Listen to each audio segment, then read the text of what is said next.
Hello friends, நம்ம இப்போ முருங்கைக்காய் குழம்பு எப்படி வைக்கிறதுங்கிறத பார்க்க போகிறோம். என்னோடய ஸ்டைலில் எப்படி வைக்கிறதுன்னு. இதுக்கு தேவை ரொம்ப பொருளெல்லாம் கிடையாது. தக்காளி, உருளைக்கிழங்கு, முருங்கைக்காய், வெங்காயம், இது மட்டும்தான். நம்ம இப்போ அடுப்பில் கடாயை வச்சுட்டு நம்ம வந்து காய்கறியை தண்ணி ஊற்றி கழுவிக்கலாம்.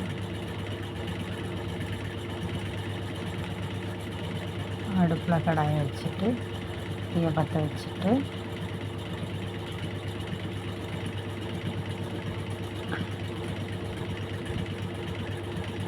கடாய் சூடாகிடுச்சான்னு பார்க்குறோம். ஆயில் ஊற்றிக்கிறோம். ஆயில் ஊற்றிக்கிட்டு அது சூடாக விட்டு சூடானோடனே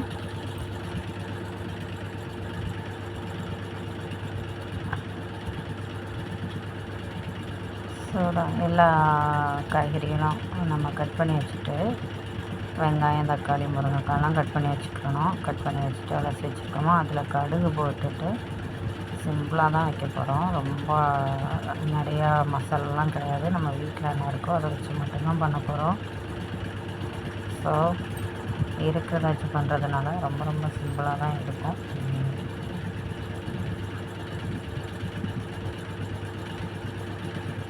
கடுகு போட்டுட்டு அதுக்கப்புறமா வெங்காயத்தை போட்டு விட்றோம்.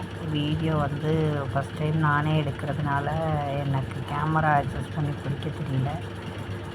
அதனால தான் கரெக்டாக பாத்திரத்தில் கேமரா நிற்காமல் அங்கிட்ட இங்கிட்ட ஆகிட்டே இருக்குது.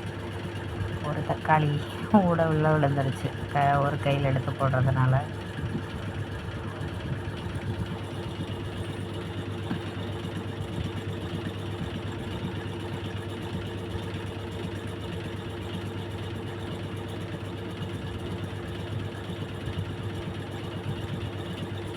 அப்புறமா எல்லாத்தையும் போட்டுட்டு கொஞ்சம் நல்லா ஃப்ரை பண்ணி விடணும்.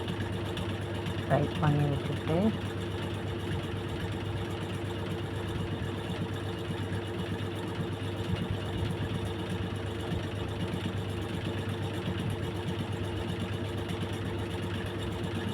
நல்லா ஃப்ரை பண்ணி விடணும். ஃப்ரை பண்ணி விட்டுட்டு அதுக்கப்புறமா நம்ம அதுக்கப்புறம் தக்காளியெல்லாம் போட்டு வதக்கி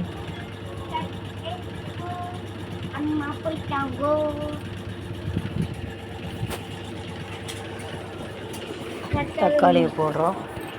தக்காளியை எடுத்து போட்டு வதக்கிட்டு நல்லா வதக்கி விடணும்.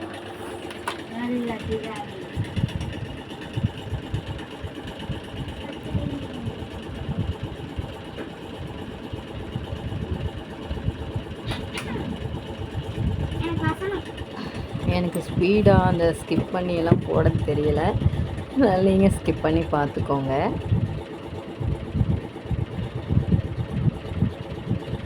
நல்லா ஃப்ரை பண்ணணும். நல்லா வதக்கி விட்டுட்டு அதுக்கப்புறமா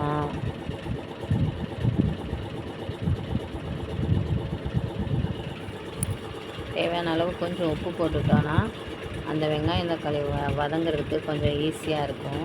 அதுக்கப்புறம் நம்ம ஏற்கனவே அம்மா அரைச்ச மசாலா இது. ஏற்கனவே அம்மா மசாலா அரைக்கிறத நம்ம வீடியோ போட்டிருக்கோம். அதே மசாலா தான். அந்த மசாலா தான் நம்ம வீட்டு மசாலா யூஸ் பண்ண போகிறோம். எங்கள் அம்மா தான் எனக்கு கொடுத்து விடுவாங்க. நமக்கு இன்னும் அரைக்கலாம் தெரியாது. ட்ரை பண்ணுவோம். கொஞ்ச நாள் கழித்து அது எப்படி பண்ணுறதுன்னு பார்க்கலாம். இப்போ வந்து இதை நல்லா கிண்டி விடணும். இதையும் நல்லா எல்லாம் முழுகிற அளவுக்கு போட்டுட்டு கரம் மசாலா கொஞ்சம் போட்டுக்கலாம். கொஞ்சம் கூட டேஸ்ட் கூடுதலாக இருக்கும்.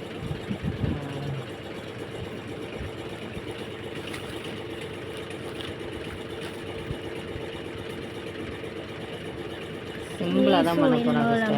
இதை வந்து நம்ம கொஞ்சம் கட்டியாக வச்சுட்டா நல்லா டேஸ்ட்டாக இருக்கும். மசாலா இது மெயின் விஷயமே மசால் பொடி தான். நம்ம வீட்டில் அரைக்கிற மசால் பொடியோட டேஸ்ட்டு தான் இதில் வரும். கடையில் வாங்குறது எந்த அளவுக்கு இருக்குன்னு தெரியல. ஆனால் கடையில் வாங்குறதும் நல்லா தான் இருக்கும். சிம்பிளாக கிரேவி மாதிரி கொஞ்சம் முருங்கைக்காய் நல்லா வெந்ததுக்கப்புறம் வச்சு சாப்பிட்டோன்னா அவ்வளோ ஒரு டேஸ்ட்டாக இருக்கும்.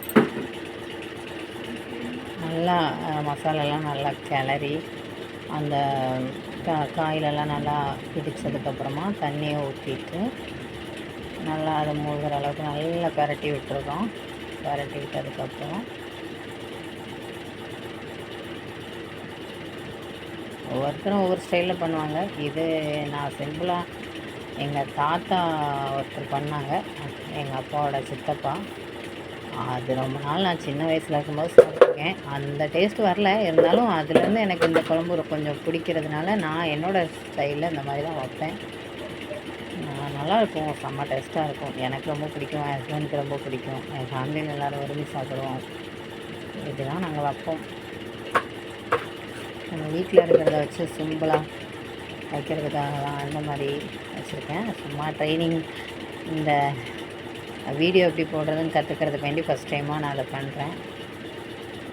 அதுக்கப்புறம் கொஞ்சம் தண்ணி ஊற்றினோடனே நல்லா கொதித்து வந்தோடனே கொஞ்சம் மல்லி இலையை போட்டுட்டு லைட்டாக கிண்டி விட்டுட்டு தேவைக்கு ஏதாவது உப்பு டேஸ்ட் பார்த்துக்கோங்க. உப்பு பத்தலைன்னா உப்பு போட்டுட்டு மூடி வச்சுருங்க.